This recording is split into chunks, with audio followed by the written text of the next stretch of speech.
Halo, apa kabar? Saya Giorgio Ferraro, Senior Research Analyst di PT Valvory Asia Futures. Welcome to Valvory News. Hari ini saya akan menyampaikan research report terbaru kami mengenai emas. Harga emas tanggal 27 kemarin mengakibatkan satu sell technical signal yang ternyata cukup bagus. Jadi setelah harga emas banyak tidur-tiduran, tiba-tiba bangun. Kita bisa melihat ini hourly chart, di mana kelihatan jelas breakdown dari pola segitiga yang terjadi kemarin itu dalam European session. Harga banyak turun setelah break itu, jadi kita ada price action yang cukup meyakinkan mengenai validity dari breakdown itu. Ini chart yang lebih kecil, 15 menit, di mana kita bisa lebih menganalisa bagaimana itu terjadi. Kita melihat terutama ada akselerasi harga ketika harga turun ke arah support. Itu sudah satu elemen yang membuat kita, mengarahkan kita untuk percaya bahwa break yang akan terjadi itu akan tidak palsu, tidak gagal. Setelah support itu ditest, ada koreksi tapi koreksi kecil, jadi para bulls itu kurang kuat. Ini juga meyakinkan mengenai break yang terjadi. Kemudian setelah break terjadi dua kali test pada support yang tadi sekarang sudah menjadi resistance. Setelah itu lama-lama harga turun. Ini weekly chart, long term chart. Saya mau bilang bahwa sebenarnya breakdown itu sesuai dengan outlook fundamental yang ada. Mayoritas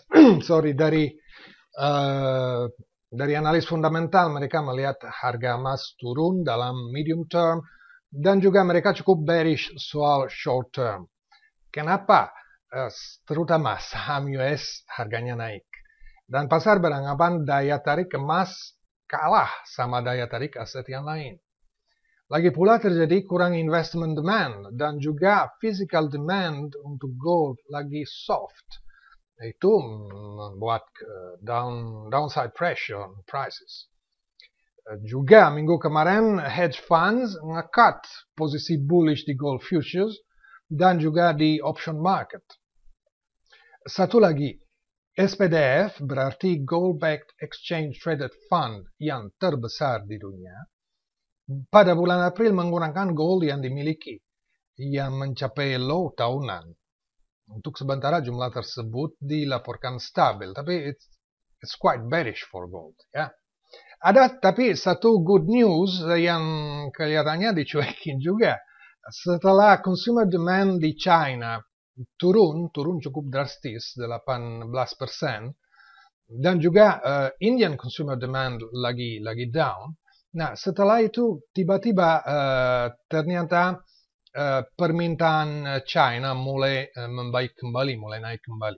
Jadi itu sebenarnya bagus, seharusnya membawa sedikit spirit kepada the bulls, akan tetapi ternyata harga breakdown dari triangle-nya. Dan sudah tembus support area yang cukup penting di 1268. Ini juga weekly chart lebih simple supaya kita bisa memfokus lebih ke downside channel yang ada.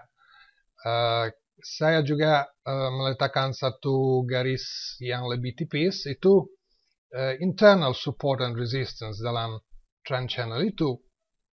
Saya kira akan juga berfungsi pada hari-hari mendatang. Sekarang kita pindah lagi. Ini lebih kecil chartnya, ada channelnya tapi channel jauh lebih kecil daripada yang tadi, sebab ini chart 4 jam. Perkiraan saya harga masih akan bergerak dalam downtrend channel ini yang ada garis birunya. Garis-garis yang lebih kecil di dalam yang terputus itu support resistance yang minor, tapi juga cenderung berfungsi. Kita lihat kemarin kira-kira harga berhenti di support itu. Nah, sekarang apa yang kita bisa lakukan? Breaknya sudah terjadi, harga sudah banyak turun. Apakah kita mau kejar harga?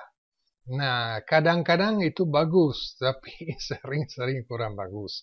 Jadi sebaiknya kita tunggu untuk harga koreksi naik dulu. Ya, jadi kita tunggu untuk sebuah pullback yang kita bilang. Nah, eh, gara-gara harga sudah jauh di bawah triangle-nya, agak susah untuk terjadi skenario yang paling umum. Maksudnya skenario seperti apa?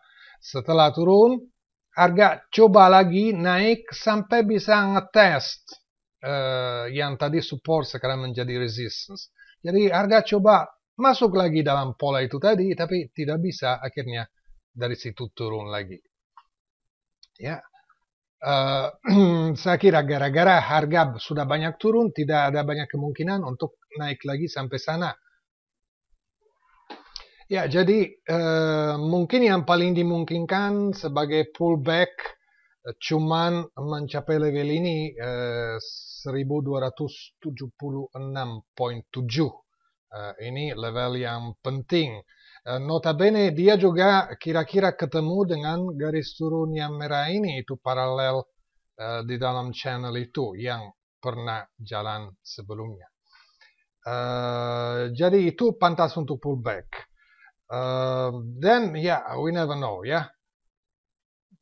Bisa juga harga sebenarnya malah lebih naik.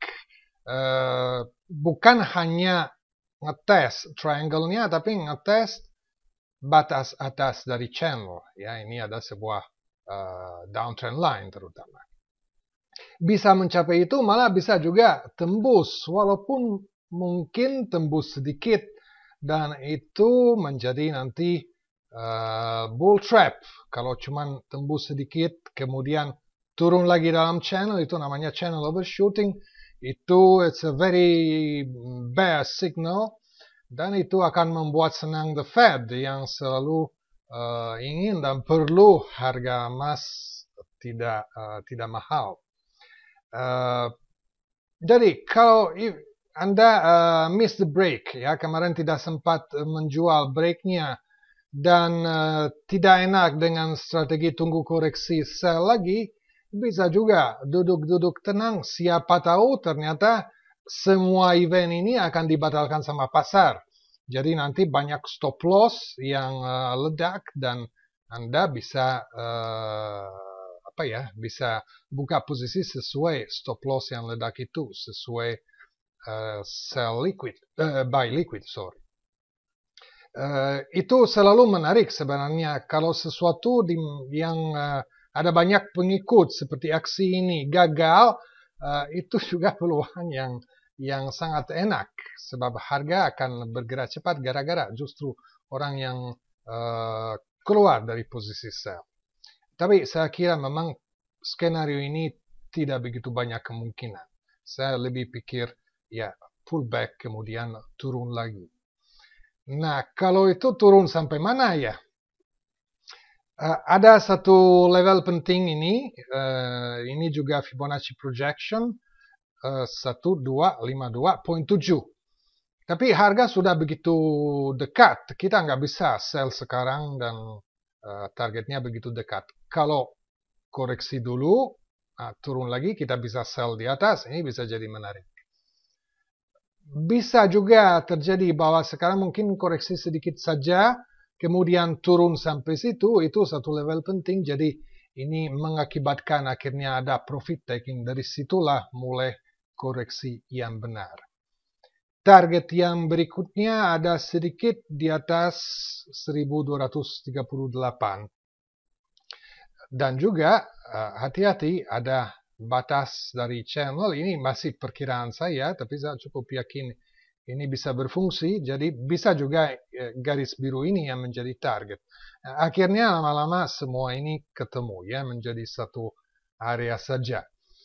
Juga tadi ada weekly chart dengan channel yang major channel yang turun, di mana saya menunjukkan internal line. Internal line itu juga bisa menjadi target dari aksi turun itu. Dan garis internal itu sekarang main di sekitar 1200 37. Jadi untuk merangkum kembali, the best thing sepertinya adalah tunggu koreksi naik gold baru menjual. Tapi skenario-skenario yang lain selalu terbuka. Sekian dari saya saat ini. Sampai jumpa di Valbury News berikutnya.